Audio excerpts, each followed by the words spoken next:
when I was getting off the bus the first time in Jaman, and the kids just kind of started to immediately come to us just to greet us, and they had smiles on their faces.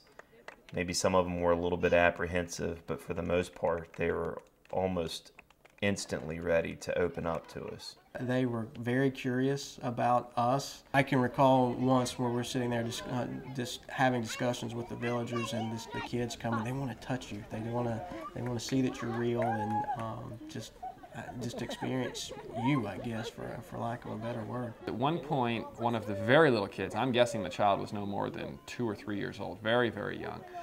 Some of the other kids were pulling the child towards me, and he was very, very scared. And, you know, they wanted me to touch him. And so I basically just touched his hand. And as soon as the kid touched my hand, he pulled his hand back and looked at his hand. You know, obviously probably never having seen a white person before. But while we were there, we were the show. There's no doubt about that. So I took my shoes off and made the mistake at noon to step on the sand. Wow, it was hot.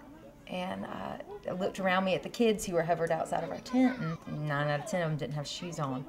And so I tickled the bottom of the feet, no response. And what I noticed is that their feet are like leather.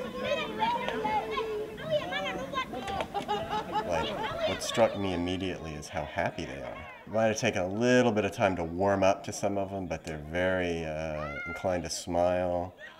Even though you can't speak the same language, that they would catch on to a game you were suggesting really quick. Like I would try to do games where you're slapping the back of their hand or thumb wrestling, and they just catch on like right away, and they all want to do it.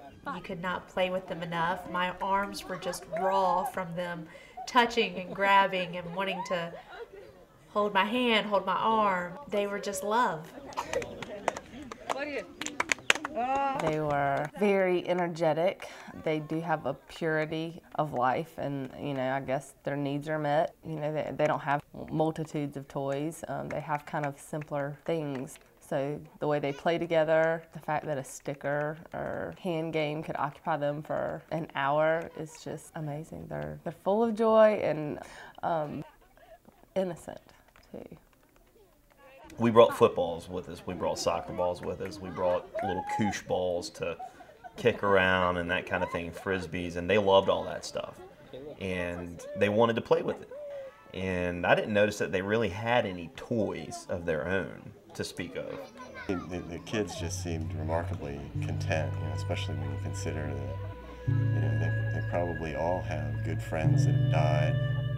Incredibly difficult to really kind of put in perspective that when we go back next year, that there's an outstanding chance that many of the kids that I got to bond with and spend time with this year will be dead.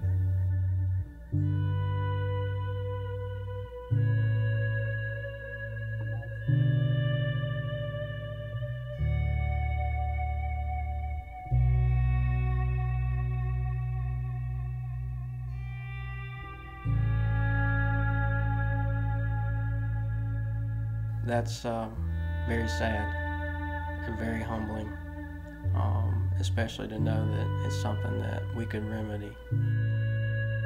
I can't fathom that without modernized medical care that these kids are going to live as long as an American child will.